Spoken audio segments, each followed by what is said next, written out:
Good morning everyone, মৌসুমি লাইফস্টাইলে আরও একটি ব্লগে তোমাদের স্বাগত। আর আজ বুধবার, এখন সকাল 10:30 বাজে। এখন থেকে আমি আমার ব্লগটা স্টার্ট করছি। ঘুম থেকে উঠেছি 8:30 নাগাদ। উঠে মামকে জিজ্ঞাসা করলাম, তোর বাপি কি বেরিয়ে গেছে? মাম বললো হ্যাঁ বেরিয়ে গেছে। আসলে তোমাদের দাদার আজকে কয়েকটা স্কুল ভিজিটে যাওয়ার কথা। ওদের অর্গানাইজেশন কিছু স্কুলকে গাছ দেবে, সেই জন্য স্কুল ভিজিটে গেছে। আর তোমরা তো জানোই আমার শরীরটা কালকের থেকে বেশ খারাপ, সেই জন্য ও নিজেও ডাকেনি আমাকে, আর মেয়েকে ডাকতেও বারণ করে গেছে যে মাকে ডাকবি না। সেই জন্য ওরা আমাকেও ডাকেনি। আমি যখন ঘুমটা ভাঙলো লাফ মেরে উঠে দেখছি বেরিয়ে গেছে। ফোন করলাম, বললো বাইরে শুধু চা খেয়েছে। বাইরে খাওয়ার মানুষও নয়, বাইরে খাবে না বললে। ওই আমি থাকলে হয়তো একটু কেক টেক খায়, নাহলে সেটাও খায় না। যেহেতু আমি উপোস দিতে পারবো না, তাই হয়তো একটু কেক খায়, নাহলে ওই চা খেয়ে খেয়ে হয়তো একবারের জায়গায় দুবার চা খাবে, কিন্তু আর কিছু খাবে না। তো যেহেতু অনেক সকালে বেরিয়েছে, দুপুরবেলা বাড়ি এসে ভাত খাবে বলেছে। আর এদিকে সকালবেলা ব্রেকফাস্টটা হয়ে গেছে করে, ওষুধ টষুধ যেহেতু থাকে, ঘুম থেকে উঠে প্রথমে মামা একটু চা করলো, চা খেয়ে একটু বসে তারপরে ব্রেকফাস্ট করলাম। ব্রেকফাস্ট করে মেডিসিন নিয়ে এখন বসেছি মিঠিকে পড়াতে। কারণ মিঠির 30 তারিখ থেকে হাফ ইয়ারলি এক্সাম শুরু। আর মিঠি তো বেশি বেশি একাই করে, স্কুলেই বেশিটা তৈরি হয়ে আসে, আর টুকটাক যেটুকু দেখিয়ে দিতে হয়। এবার সেটাও সময় বিশেষে বাবার কাছেও করে, দিদির কাছে একটু কম করলো, কারণ বসলে একটু ঝগড়াটা বেশিই হয়। যাই হোক, আর আমাকে ভয়টা পায়। এই যে মিঠিকে নিয়ে বসেছি, তো চলো ওকে আগে একটু পড়িয়ে নিই, তারপরে তো দুপুরে রান্না বান্না আছে। যেহেতু সকালে বেরিয়েছে চলে আসবে, সেই জন্য রান্না বান্না করতে হবে। তো চলো একটু পরে আসছি। ও বাড়ি চলে এসেছে, আর চলে এসেছি রান্নাঘরে। রান্না যদিও এখনো চাপাইনি, 12:30 বেজে গেছে। তারপর থেকে ভিডিও করতেও পারিনি, আর মিঠিকে পড়াচ্ছিলাম। রান্না চাপাবো, তার আগে ভাবলাম বাড়ি এসেছে, চলো একটু চা করে নিই। আজকে চারিদিকে এত উত্তাল পরিস্থিতি, তার মধ্যেও বেরিয়েছিল যে ও মনে র্যাপিডও করে নিয়েছিল, 2টো স্কুল ভিজিট করেছে, করে চলে এসেছে। কারণ আরও কিছুতে যাওয়ার দরকার ছিল, কিন্তু সেগুলো অনেক দূরে, ঠিক সাহস পেল না। তো বাড়ি চলে এসছে, এবার একটু চা করে নিই, ওকে একটু চা দিয়ে তারপরে আমি করব রান্না। বেশ বেলা হয়ে গেছে, কিন্তু রান্না চাপানোর মতো কি যে গা হাত পা ব্যথা করছে, শরীরটা এত খারাপ লাগছে। চলো তবু তো কিছু করতে হবে বাচ্চাদের জন্য, তবে এমন কিছু করব যেটা ঝটপট হয়ে যায়। চাটা দিয়ে নি, চাটা হয়েও গেছে, তারপরে আসছি। এদিকে চা হয়ে গেছে, আর এখানে হচ্ছে দুধ জাল একবারে বসিয়েছি। চল চাটা ঢেলে দিই।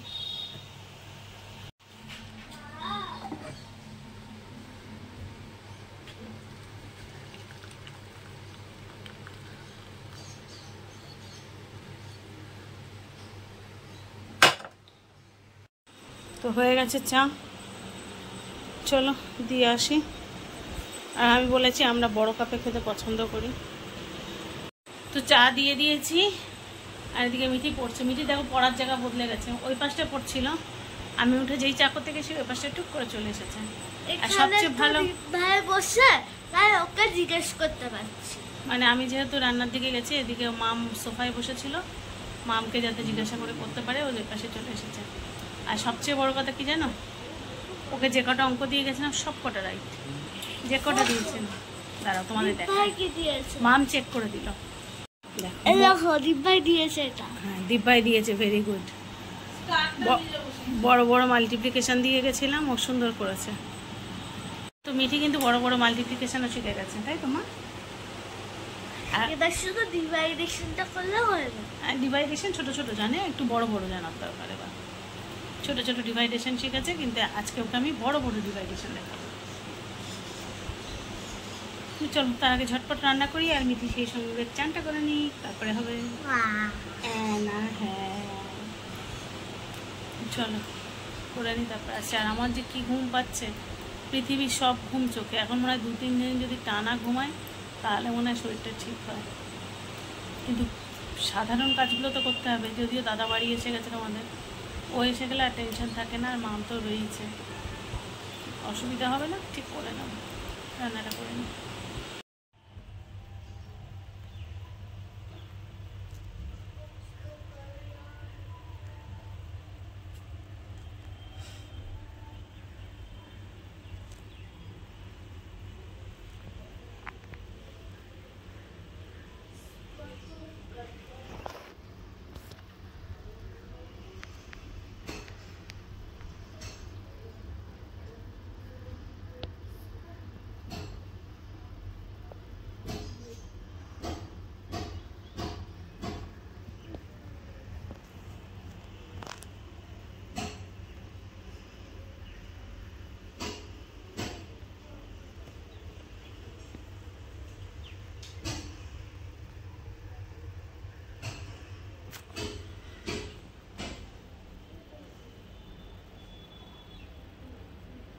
যে ভাত বসিয়ে দিয়েছি, এদিকে রান্নার গোছগাছ করে, আর এদিকে বসিয়েছি, দেখাই তোমাদের, চিকেন, দেশি চিকেন ছিল।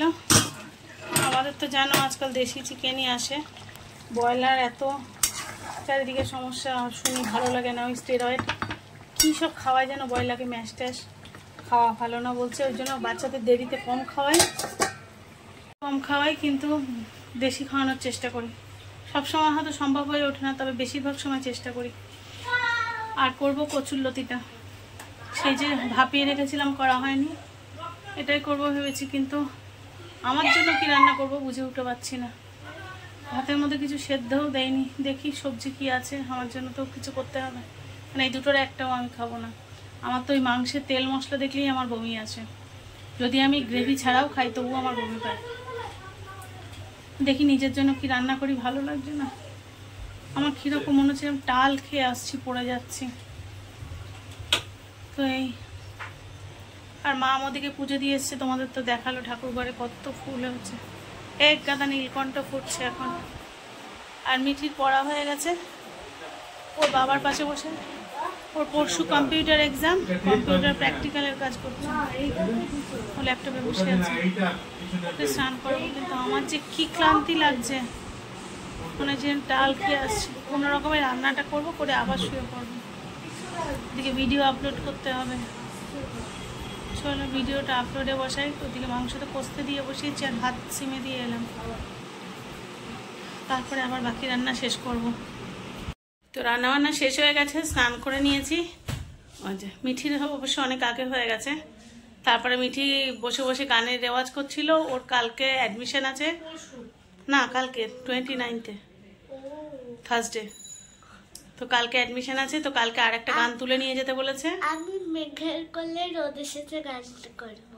ও সেটা বসে বসে রেওয়াজ করছিল, আর আমি এদিকে স্নান টান করে নিলাম। এবার তোমাদের দাদা এলে খেতে দেবো। তো আর তো পরে কিছু করতে পারলাম না, এবার কি করব, কি খাবো, এক গাদা স্যালাড বানিয়েছি, টক দই বের করেছি, এসব দিয়ে খেতে হবে, কিছু করার নেই।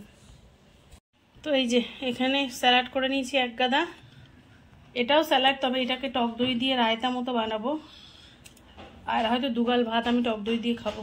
এটাই আপাতত আজকে আমার মেনু। আর এই যে তোমাদের সাথে না শেয়ার করব, আর হয়নি, সেই কচুরলতিটা চিংড়ি মাছ দিয়ে করেছি, একটু ভাপানো বেশি হয়ে গেছিলো বলে ঘেঁটে গেছে, ওই জন্য আর শেয়ার করতে ইচ্ছা করলো না। আর এই যে চিকেন, দেশি মুরগির ঝোল বলাই ভালো। তো এই হলো আজকে দুপুরের খাবার। আমার অবশ্য পেট ভরাই আছে, খেতে ইচ্ছা করছে না, ব্রেকফাস্ট করেছি দেরি করে, ইচ্ছা করছে না। চলো বাচ্চাদের খেতে দিই, ওর বাবা চান করে আস্তে আস্তে ওদের খেতে দিয়ে নিই, তারপরে ওর বাবা এসে গেলে আমি বসবো। আর সবচেয়ে বড় কথা, আমার জন্য পেঁপে নিয়ে এসেছে, আঁকও এনেছে, তবে আঁকটা তো পটাশিয়াম খাবো না, বাচ্চারা খাবে, আমার জন্য পেঁপে নিয়ে এসছে। আসলেও ভাত না খেলে আমি খাবারের ঘাটতি মনে করি না, কারণ প্রচুর স্যালাড আর ফল খেলে যথেষ্ট। ভাতটা এমনিও আমার খুব লিমিটেড, ছোটো 1 কাপ, তো ভাত খেলাম কি খেলাম না কিছু যায় আসে না। টক দই, স্যালাড, তারপরে কি রায়তা আমার মিঠি মনে করে দিচ্ছে, আর সাথে পেঁপে, প্রচুর খাবার। চলো সব ঝপঝপ খেয়ে নিই, তারপরে যে যাই খাই, এটা খেতে হবে, খেয়ে তো পাকা পেঁপে, ফ্রুটস। তো মিঠির কাছে খুব কনফিউশন আছে, একই পেঁপে কখনো সবজি হয় কখনো ফল হয়, সেটাই বলছে এটা ফ্রুটস না ভেজিটেবলস।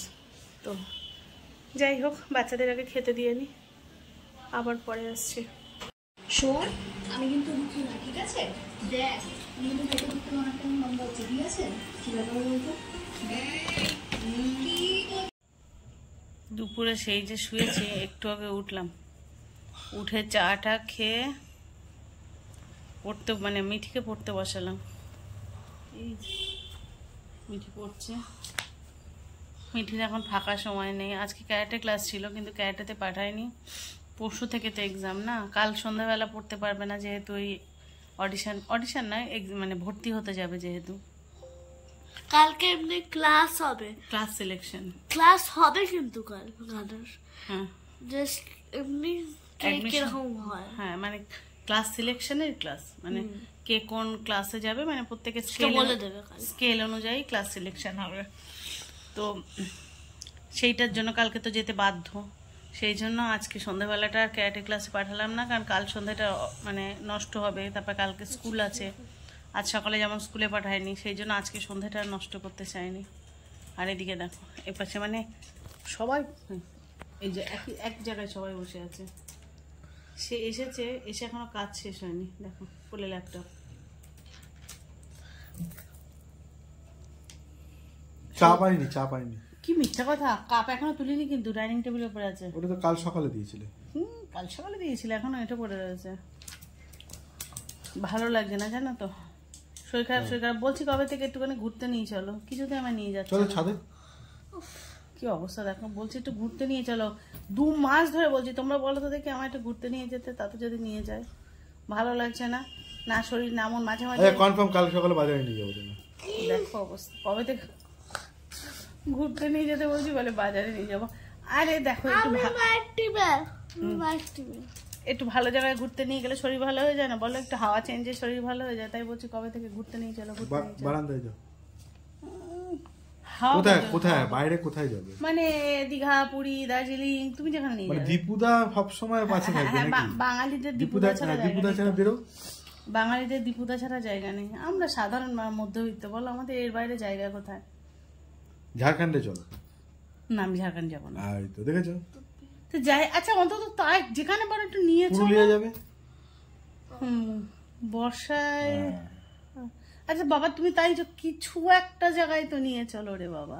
কালকে ললিত কলার ক্লাস আছে, ওখানে যাবো। ওখানে সামনে একটা খাল আছে, খালের ধারে বসার জায়গা আছে। দেখো অবস্থা, ঘুরতে নিয়ে যেতে বলছি, আমায় ললিত কলা, খাল, গানের পার্ক যা ইচ্ছা দেখিয়ে দিচ্ছে, ছাদ, ব্যালকনি।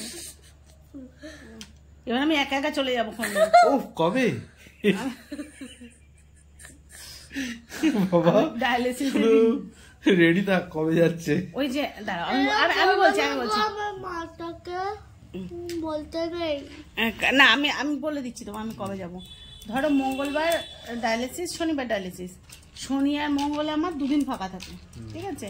2 দিনে ঘুরতে গিয়ে লাভ নেই, তার মানে মঙ্গলবার ডায়ালিসিস নিয়ে এসে ভোকারটা হয়ে যাব, আর শুক্রবার রাত্রে বাড়ি ফিরবো। খোঁজার চেষ্টা করবে না বাবা। রাজি আছো বাবা? কবে তুমি ডেটটা বলো, আমি 3 দিনের জন্য হারিয়ে যাবো। খোঁজার চেষ্টা কেন, আমি ফোন করবে না, ফোনে সুইচ অফ করে দেবো। বাবা বাচ্চা কেন? আর ওই 3 দিন ব্লগও করবো না, জানতে পারবে না আমি কোথায় আছি। Thank you. তোকে নিয়ে তুই যাবি, চল তোকে নিয়ে ঘুরতে চলে যাবো। না কাউকে নেবো না, একা একা। রাজি? একদম রাজি? একদম। খুঁজবে না? ও বা যাক বাবা, এতে কিছু হোক না হোক একটা জিনিস আমার প্রচুর ভরসা করো। ও বা 19 বছরে এটা আমাকে বললে যে আমি তো ভরসা করি না। সেটা ঠিক কথা। তোমরা সবাই সাক্ষী, আমি একদিন পুরস্কারে ঘুরতে চলে যাব, ফিরে এসে তোমাদেরকে দেখাবো আমি কোথায় যাচ্ছি। রাজি? গো ওয়েন্ট গান। কি অবস্থা? ও বাবা আমার কেন ফেলেছে না? বাপি যাও ভাই, বাপি থাকলে যাও বা দুপুরবেলা একটা ঘুমাতে পারি। ঘুমানো কিসের, পরীক্ষা সামনে, কোনো ঘুম টুম হবে না, হট পড়তে বাস যাও দুপুরে শেষ করো, শেষ করো না। যাই হোক, সত্যি সত্যি আমি একই আছি না, আমার ভীষণ ঘুরতে যেতে ইচ্ছা করছে, যদিও সামনে মিঠির এক্সাম, দেখা যাক তারপরে আমাকে কোথাও ঘুরতে নিয়ে যায় কিনা। তো আর মাম গেছে টিউশন পড়তে, আমি ঘুম থেকে উঠে দেখি মাম চলে গেছে, মাম ওর নির্দিষ্ট টাইমেই চলে গেছে। তো মাম ফেরারও সময় হয়ে গেছে, ও গেছে সেই 5টা থেকে পড়া, ও মনে হয় 4:45 বেরিয়েছে, পাশেই খুব একটা দূরে না, 4:45 বেরিয়েছে, মানে 7টা অবধি পড়া, তাহলে ও ফেরার সময় হয়ে গেছে, 7টা 10-15 ঢুকে যাবে। চলো মিঠিকে পড়িয়ে নি, তারপরে আবার তারপর ছাদে যাবো ঘুরতে। ছাদে নিয়ে যাবে, কি অবস্থা। তো মিঠি পড়া হয়ে গেছে, আর এই যে মিঠি এখন যাবে ব্যাগ গোছাতে। হ্যাঁ, ও একা একা চুল বেঁধেছে। তো মিঠি এখন যাবে ব্যাগ গোছাতে, কালকে স্কুল আছে, পরিস্থিতিগত কারণে 2 দিন স্কুলে যায়নি। আর এই যে দুপুরে যা রান্না সব ছিল, সেই গেছি লাস্ট ফ্রাইডেতে, আর যাওয়া হয়নি। আবার নেক্সট ফ্রাইডে থেকে তোমার নেক্সট ফ্রাইডে থেকে এক্সাম যাও ব্যাগ গুছিয়ে নাও। আর ওদের সব খাবার দাবার আছে। আর তোমাদের দাদা গেছে গোপালকে শোয়াতে, ঘুম পাড়াতে। আর ওই মিঠি স্কুল ড্রেস রেডি করে রাখা হয়েছে, যাতে সকালে উঠে হাতের মাথায় পাই। ভেতরে একটা দড়ি টাঙিয়েছি দেখো, তার কারণ হলো বর্ষাকালে না শোকাচ্ছে না ভিতরে ঠিক। এখানে ফ্যানটা চালিয়ে দিলে এবার মেশিনে তো অর্ধেক শুকিয়ে যায়, আর বাকি ফ্যানের তলায় দিলে শুকিয়ে যায়। আর হচ্ছে আমি খাবো দুধ মুড়ি, ব্যাস। দুধটাও খেতাম না, যেহেতু দুপুরে হালকা ফুলকা খেয়েছি। তো রাত্রেবেলা যদি দুধ মুড়ি না খাই তাহলে দুধটা জাল দিতে বসাবো। তাও দেখবে কোনটুকু দুধ, একটুখানি, মানে যেটুকু দুধ না হলে মুড়িটা ভিজবে না। দাঁড়াও দেখাই তোমাদের। দেখো এইটুকু দুধ, তাও পাতলা করে নেওয়া। এই দুধটুকু এর মধ্যে 1 চামচ চিনি দেবো, দিয়ে রাত্রেবেলা ওই দুধ মুড়ি, মানে মুড়িটুকু ভিজতে গেলে যেটুকু দুধ লাগে, তাও পাতলা। যেহেতু বললাম না ফসফরাসটা বেড়েছিল, তারপর থেকে তো খাচ্ছিলাম না, কিন্তু এখন খাবো। কারণ একেবারে অনেক দিন খাইনি তো, আবার মানে প্রোটিনটা ফল ডাউন হয়ে যাবে, সেক্ষেত্রে উইক হয়ে যাব। তাই মাঝে মাঝে প্রয়োজন। আর সেই জন্য মনে হয় 50 ml দুধ নিয়েছি। মানে ভাবো, জীবনের প্রতিটা ক্ষেত্রে মেজারমেন্ট। সে ওখানে মানে দুধটা কম নিয়েছি, এক হচ্ছে প্রোটিনের একটা মিনিমাম ব্যালেন্স থাকলো, আবার জলটাও কম হলো, মানে লিকুইড জল তো না, লিকুইড খাবারটাও কম হলো। সেই জন্য যেটুকু দুধ না খেলে নয়, সেটুকু দুধেই ভেজাবো। তো এবার রাত্রেবেলা সব খেতে দেবো, তাড়াতাড়ি শুয়ে পড়তে হবে, কারণ কালকে মিঠে স্কুল। তো চলো আজকের ব্লগটা এখানেই শেষ করি। সবাই যে যেখানে আছো ভালো থেকো, সুস্থ থেকো। দেখা হচ্ছে নতুন ব্লগে। আর যদি একটু ব্লগটা ভালো লেগে থাকে, লাইক কমেন্ট শেয়ার করে পাশে থেকো। ততক্ষণের জন্য সবাইকে শুভরাত্রি।